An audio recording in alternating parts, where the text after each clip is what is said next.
Hello everyone and welcome to week 3 of Building Online Community with Social Media. Week 2 brought some bumps in the road when it came to our Twitter experimentation. We're still working through them as I record this, and I'm attempting to understand how many of you have been unable to get your tweets to appear in our search widget. Twitter is always susceptible to glitches, but I have to say this has been the toughest week I've ever had on Twitter, for what that's worth. Ning, however, looks like it's going really well. And from your week 2 VoiceThread contributions, I can tell that many of you are digging deep and really thinking through some of the shifts that social media has the potential to foster in our students' learning environments. Some of you are noticing that the class is pushing you out of your comfort zone in some ways, which I know is difficult. But I hope that you'll find that doing something that feels difficult yields the highest learning payoff, and learning research actually demonstrates that. Some of you shared with me in your Ning profile feedback that you're feeling overwhelmed and short on time, and that's totally normal with regards to what I hear from people who come through this class, if that makes you feel any better. So just take it one day at a time and know that everyone's going to get something different out of this class. I would like to take a moment to be clear that I do not think it's a great idea to use a ton of third-party tools within a class like I'm doing in this class, unless you have a very fine-tuned, well-supported integration and it also makes sense for your discipline. For example, maybe social media is part of your curriculum in some way. It's really important to approach teaching with social media with a scaffolded approach. Start with something very basic, fun, and non-threatening to give students some confidence with using a new tool, and then build on these basic tool skills to improve learning at a higher cognitive level. In many ways, that's what I'm having you do in this class. For example, I wouldn't have you create a VoiceThread in week 1. It's a great idea when you have time to revisit our class VoiceThread activities even after the due dates, and listen to more of your peers' comments and my feedback too. I did go in late last week and respond to all of your questions. I think I did anyway. If I missed anyone's, please post it in the Q&A forum. You will find that the ideas shared by the class will enhance your own learning in new ways, and that continues as the weeks move forward. And remember, since our VoiceThreads have been shared through the group feature of VoiceThread, you will have continued access to them via voicethread.com after the class is over.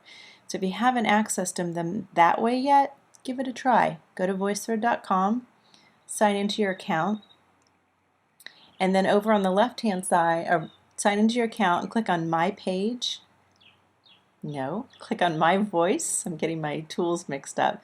Click on My Voice, and then click on our group name on the left column under Groups, and you'll see the VoiceThreads that I've shared with you.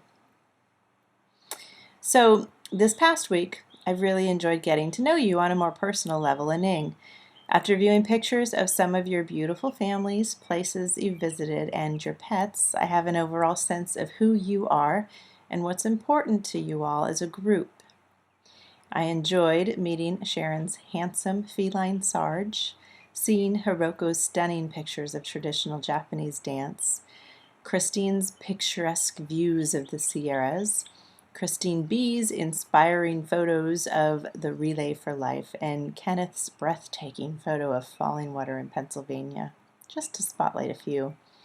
The images you've chosen to share on Ning reflect something important about you, and when your peers view them, the images foster personal connections that can play a role in motivating students to work together throughout the class.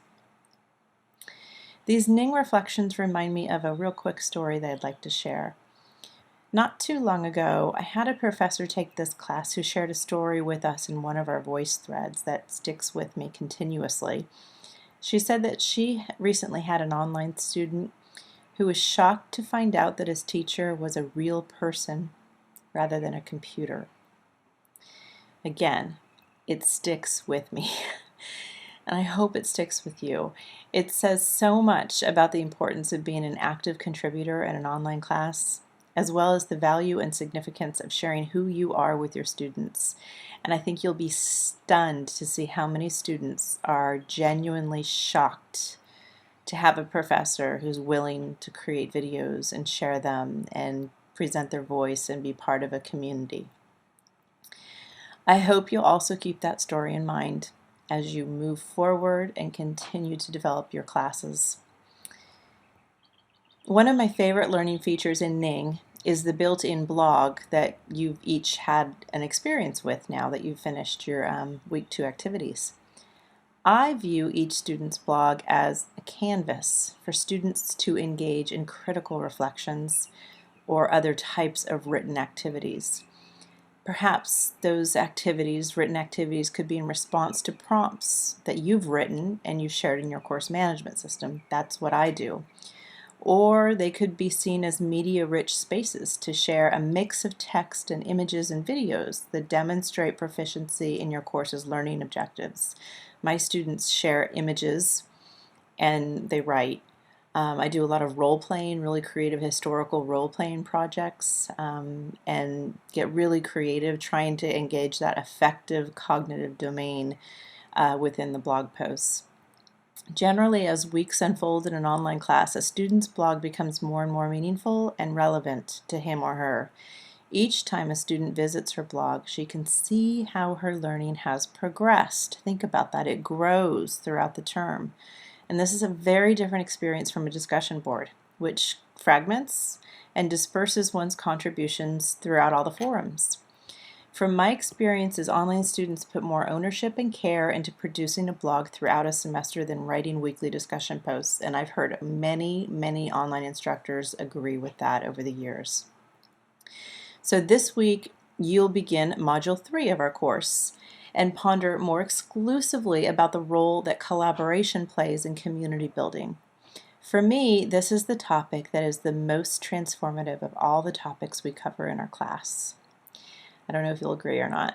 Our society continues to move into a social experience that's deeply entrenched in participation. For our students who don't recall life before the internet, this will continue in years to come to be even more crucial to their approaches to learning. Participatory learning is a process, a journey through which an individual shares thoughts, reflections on others' ideas, and continues a back and forth dialogue, resulting in learning. In a collaborative environment, we are not consumers of information. That's part of it, but that's not all we are. We're creators of collective ideas and solutions to problems. This is quite distinct from a lecture-based learning environment. The instructor's role in this environment is as essential as it ever has been, but it shifts to one of a guide, or an analogy that I really like is one of a shepherd. You ensure your students are on a path to meeting a learning objective. That objective has to be crystal clear to you and shared with your students up front. That objective may be reflecting, analyzing, or creating. But you are there to redirect those who pull away from the momentum and start to get off track, and applaud those who are pushing the group in new directions. This is the type of learning that occurs in Ning or in VoiceThread or any other participatory environment. Keep in mind this week those ideas as you continue to experiment. Additionally, this week you'll be exploring ideas related to online group development and online facilitation skills necessary for building community. Finally, this week you will spend most of your time creating your very own collaborative VoiceThread learning activity. Give yourself ample time for this activity. Don't get too stressed out about it. Remember, this is a learning activity, and I certainly understand that you're all venturing into new territory here. Give it your best shot and take a look early in the week at the assignments criteria so you have plenty of time to think about it.